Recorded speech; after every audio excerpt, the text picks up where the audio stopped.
Welcome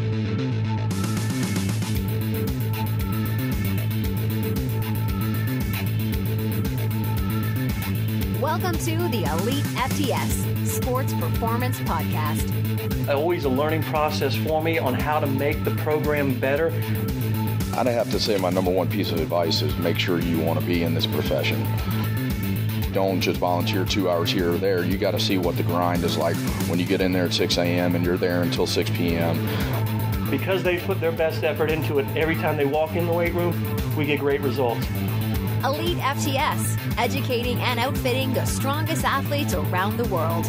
This is Mark Watts for EliteFTS.com, and this is a Sports Performance Podcast, episode 6.1. This is an interview I did with head strength and conditioning coach of the Carolina Panthers, Joe Kenn. This is a two-part interview, and part one, we're going to be talking about strength and conditioning for the NFL season, transitioning from the college to the professional level and some of the differences, talking about exercise density, and how Coach Kenn structured a workout, and then going a little bit of some details about the tier system, how and why he implemented that, and then talking a little bit about limitations on coaching and some of the issues with staffing for episode one. So enjoy. All right. Welcome to the Elite FTS Sports Performance Podcast with your host, Mark Watts. Sitting here today on the phone with none other than Joe Kenn. Joe Kenn just been recognized as the NSCA Professional Coach of the Year. One of the, arguably the most decorated strength and conditioning coach that we have. And I get the privilege of talking to House probably about once a week or so about different things. I've been really, I've been able to kind of talk back and forth about training and everything else, and we've known each other now for a while. And Joe, it's a pleasure to have you on today. I really do appreciate it. Oh, Mark, the pleasure's all mine. Dave, Tate, as well as the rest of the Elite FTF staff, and always been a big support to me and my mission, whether it be through coaching at the college, university level, high school, or professional level, and even in my time as a private sector coach. Dave and Elite's always stood by me. Anything I can ever return to you guys, that's not an issue. Well, we do appreciate it. I guess the first time, the first time I went ahead and met you, my wife made fun of me because the first time was down in Orlando. Was it 2002? We had you spoke down in Orlando, and I remember meeting you in the hotel, and I was like, I've introduced myself and told you I read your book and everything else. It was 0203. My wife was like, man, you're such a nerd. I'm like, no, you don't understand. It's Joe Kenn. That's the man right there. So it's and then since then, developing a friendship. I appreciate that. So right now, you guys are rolling with being the head guy at the Carolina Panthers. You guys are rolling. Talk to me a little bit about training and as far as, during this time of the year, you guys have been playing football for many weeks in a row now, and you got some guys that are at the top of their game as far as athletically. And what are some of the adjustments? What is your insight? What's your thoughts on training at this time of the year with the guys you got? Well, the professional level is truly it's a grown man versus grown man relationship. When you're in the college level, you tend to be, you're the boss, right. And what you say goes for the most part. I think you got a pretty sharp guy who's been in your program 4 or 5 years. I'd like to think that you'd listen to him. I know towards the end of my college career, I did a much better job of listening to 4th and 5th year players who worked the program and worked it well, and they deserve the right to be heard. This level, everyone deserves the right to be heard. You're working with, this is their job. Their number one responsibility to their livelihood, to their family, is playing professional football. They earn paychecks, so it's very, very conducive to us to understand that. And we always used to talk about, what is our goal as strength and conditioning coaches or performance coaches, and it's to service your athletes. First and foremost, it's about them. And at our level, the one thing that I truly enjoy tremendously is the communication between athlete and coach, because these men know their bodies. They know exactly what they need and when they need it. They're unlike what other people have heard, and I can only speak for my 3 years with the Panthers, they're not afraid to work, and they want to be coached. They truly do. And the great thing is when you get that mutual respect, they can give you what they're feeling and what they think they need, and then your job as the professional is to figure out, okay, he's telling me this, this, and this. What are the things that I can do program-wise to make sure he gets what he feels he needs to be ready on Sunday? So there's a lot more of that going on at this point in the season. Our bye week was very early. We had one of the first bye weeks of the year at week 4. So we played 3 games, had a bye, and now we've played 11 in a row. And that's tough. I mean, that's tough at any level, but at this level, when you watch a game from the sidelines, it is totally something that simply amazes me how these guys can get up off the floor, play after play, and then 7 days later do it again. It's a tremendous physical, violent disruption of the body for approximately 3 hours and 65 plays a game. It's kind of amazing, and you talked about the transition going from college to pros and everything else, and as far as the relationship between your players, anything change as far as program wise? I know that the week is a little bit different, and but is anything change a little bit with program wise? Well, for me, Mark, a proponent of the tier system, obviously, and we utilize that when we have our guys on site in an official capacity. So we do start the season off. Our guys we're at 2 lift a week for our 53, and we're a 3-day lift week for our practice squad, and then they have an additional 4th day where they come in and do some conditioning work. Okay. But what we try to do is, as the season goes on, our first lift of the week becomes more of a circuit-type conditioning medley. Okay. But it has some of the tier system principles invested in it, so we'll kind of stick to a tier system session rotation, but we make it in a circuit fashion. Okay. And then Wednesday is our so-called big day. Right. That's a session U for us, so it's a big upper body day, and then we combo our total body movement is generally going to be some type of jump or throw, or even a landmine movement, followed by their lower body movement of the week or the cycle.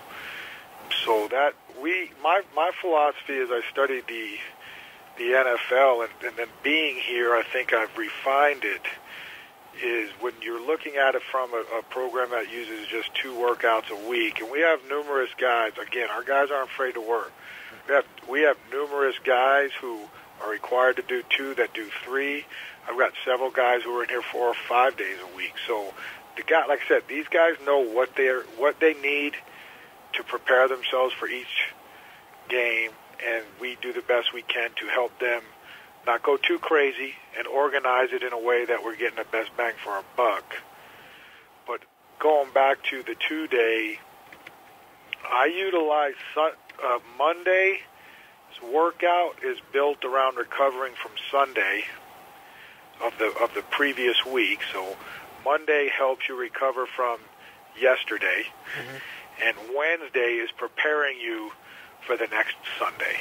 That's a unique way to think about it. I know it makes sense. So that's how I look at it. And then anything else in between is a benefit to us as strength coaches and the players. Right. It makes sense.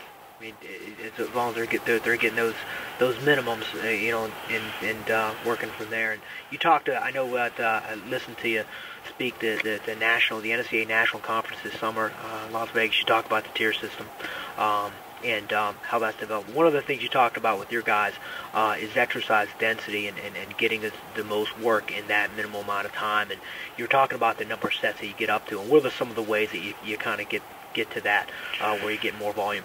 Well, I think one way is, and people, everybody says, man, how do you do so much work? Well, we may count sets slightly different than others. For example, if we do a single arm or a single leg set, each arm or each leg is one individual set. Okay. So if somebody says they were doing, say, rear foot elevated squats for 6 reps, well, that's 2 sets for us. Right. 1 set of 6 on the right, 1 set of 6 on the left. And a lot of times when we do independent limb work, we work that same limb in succession.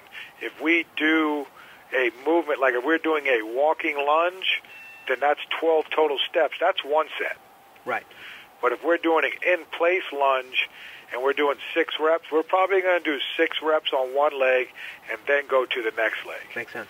So that's how we count. So from there, we count our sets there. I know some people, like in the sport of Olympic lifting, they don't count sets under, some philosophies are under 70%. We don't count sets. Some are 80%. Well, for us, everything matters, so everything counts. We do a tremendous amount of what people would call corrective or activation work in between our prep sets for a big lift. Well, that counts as work. Right. So if we're doing a band-seated bent knee abduction, that's a set. If we're going to work in a set of planks in between our squats, that's a set of work. So everything counts in an athletic-based program, but we're not going to put it in. So we are fortunate enough that we can get up to, our linemen can get 60-plus sets in less than an hour. Our skill guys can get 60-plus sets in 55 minutes or less. Mm-hmm. And that's, again, I try to train the same way, and I've trained the similar ways my last 2 years in the college setting, and this is why these guys are at this level, because their adaptation and their athleticism and their genetic makeup, they can get more work done in a shorter period of time. That's why they're here.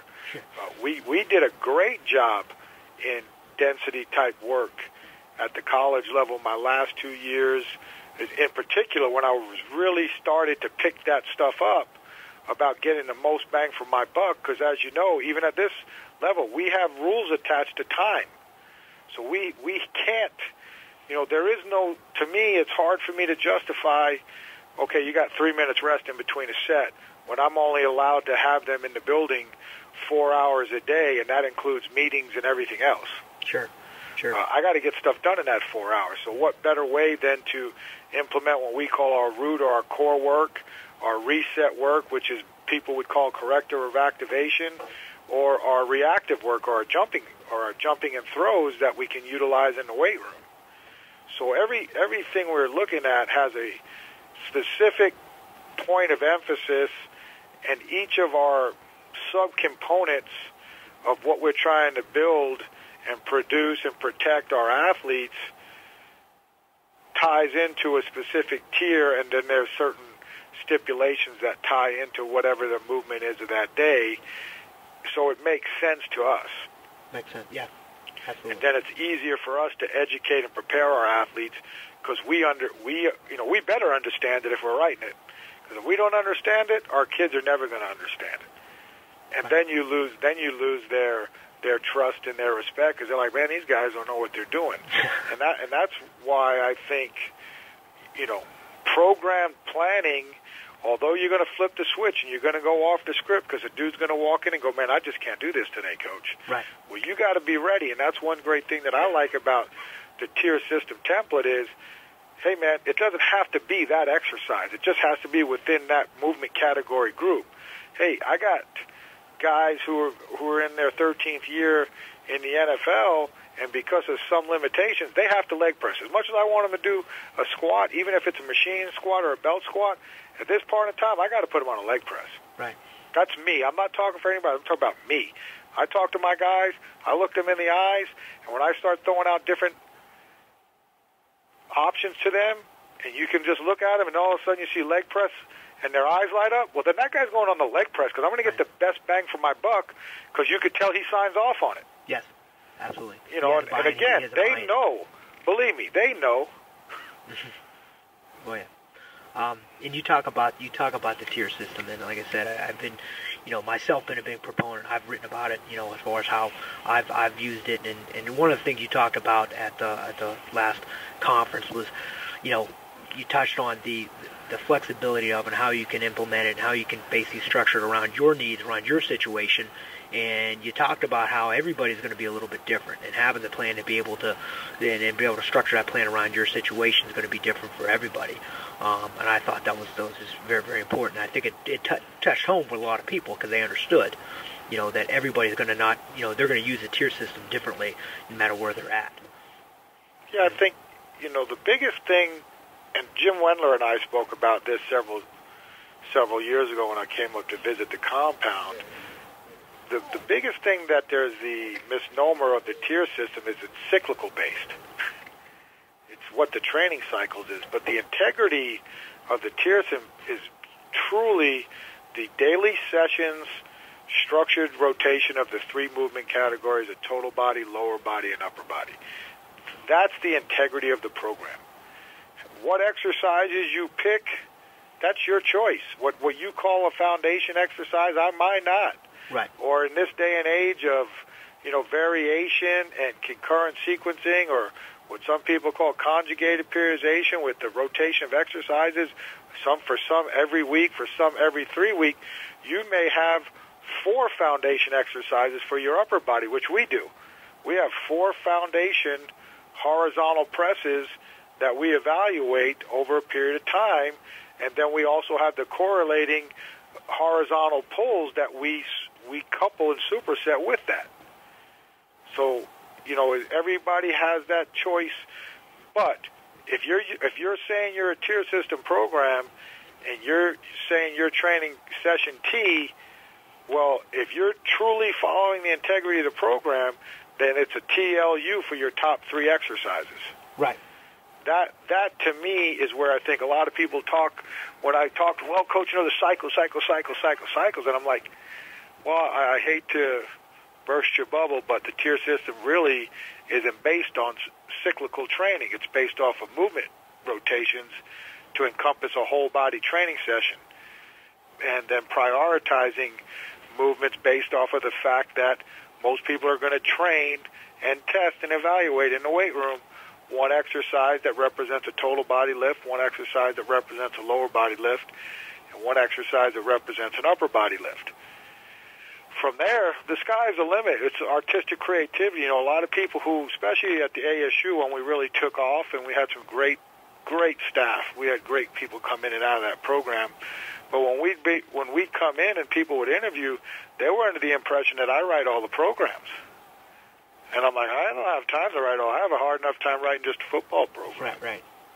I said, but we are an umbrella approach. We're going to use the same terminology. We're going to use the same principles. But you get to choose. I'm giving you a blank template. You get to choose what cycles you want. Now, I have a bunch of cycles, and I gave them all. But if you had cycles that you utilize, that you had success with, as long as the percentage range, if you tell me you're training in sub-max effort, then I expect that percentage to be the same thing as what I think sub-max effort is. Correct, right. So the terminology had to be siphoned out. But, like I like training 3% or 6% weekly variations. Most people go 2.5 and 5. Mm-hmm. So, for me, you're going to see 70, 73, 76, 79, 82, where for one of my assistants, they might be 80, 82.5, 85, 87.5. But I know between 79 and 88, I know what our terminology is for that. And if you tell me that, hey, we're in sub-max effort, and then I see you're at 91, well, that's max effort for us. Right. The parameters got to be... Right, so because when we meet, everybody needs to know that if I tell you I'm in my winter developmental program, well, we know that falls between the equinox of the dates that represent the winter equinox, which I believe is like December 21st to March 21st or something like that. You got me. And then spring, summer, and fall. So, and if I know you say you're in your in-season program, then I know you're in the middle of in-season. If you tell me you're in the championship program, I know your team qualified for a conference, whether it's the NCAAs or the regionals, or if so we had everything base terminology, but as far as picking exercises, I had very few like no-nos at the college level. Right. Where I was like, hey, in this sport, there wasn't I highly recommend. It was, you're not doing these exercises. Sure.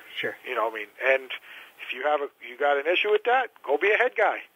Go get your own job. You run the show and put the heat on you. You know, so I try to, you know, those things are tough because, you know, I was just talking to somebody else yesterday about it. You know, a lot of people say they want to be head coaches, head strength coaches, and they don't understand what that means.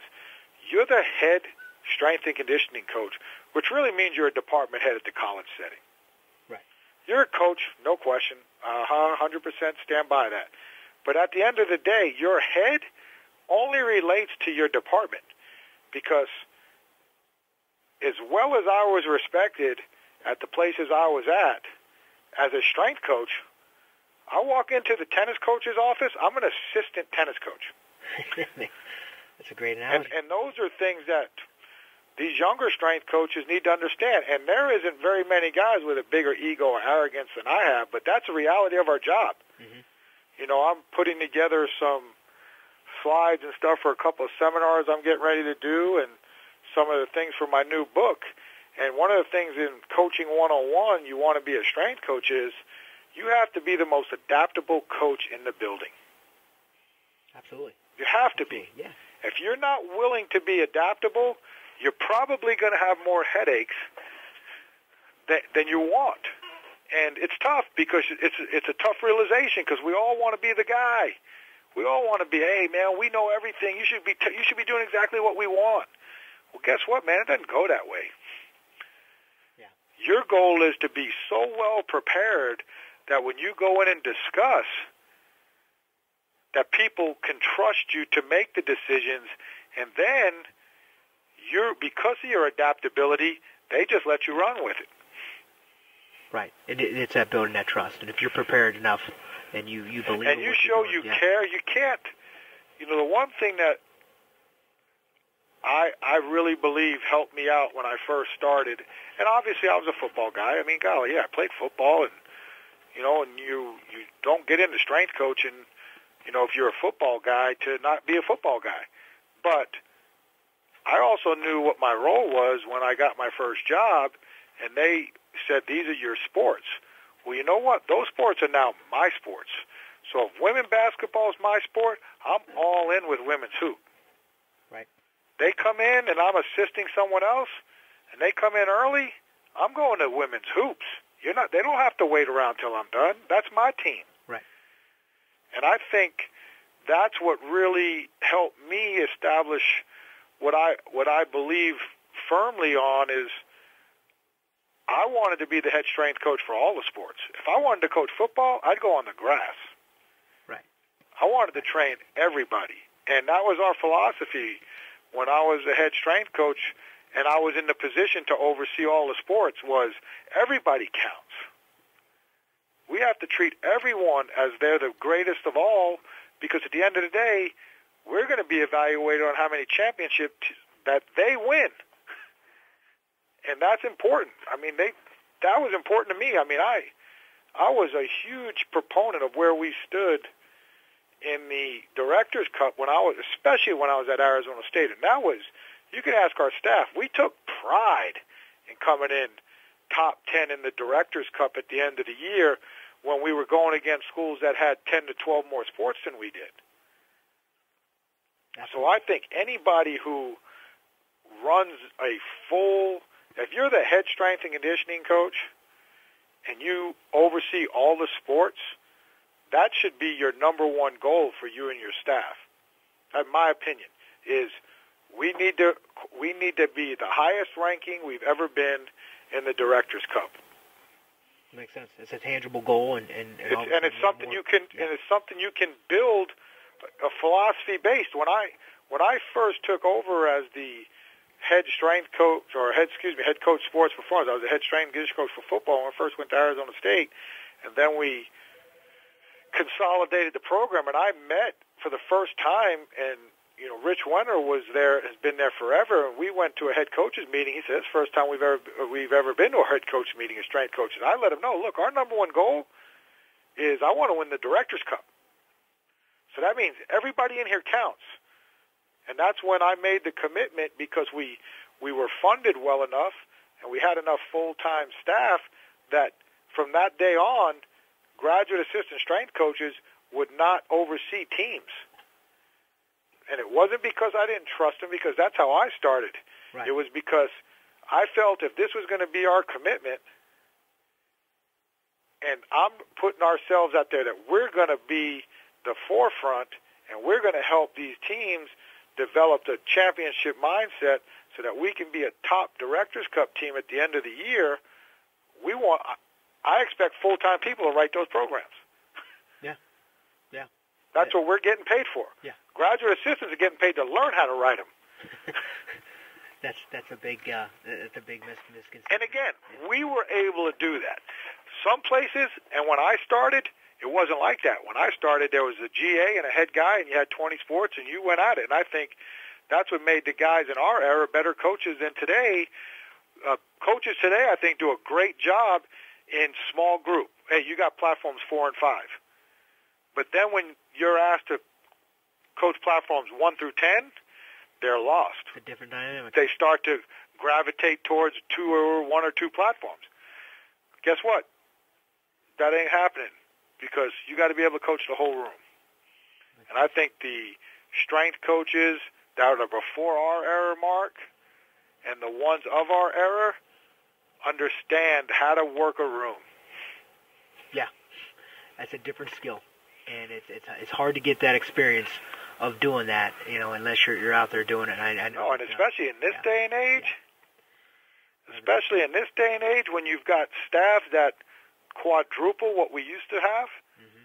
I mean, now with the new rule, you have to have, allegedly, you get 5 full-time strength coaches just for football. Seriously? Just for football? Do nothing else? Yeah. I mean, I'm a fan for jobs, and I'm a fan of this profession, but I'm not a fan of that. Yeah, it's and again, the fact that is the limit doesn't mean that all of the schools are at that limit or can afford to be at that limit, and that's the. Well, I just don't. I don't think it's conducive to what we are. We're strength and conditioning coaches. We're not football coaches. Right. I became a strength and conditioning coach because I want to train athletes. I didn't care what it was when I started. I just wanted to be in the weight room and work with kids, whether it was male, female, no issues. I loved the lifting part. Right.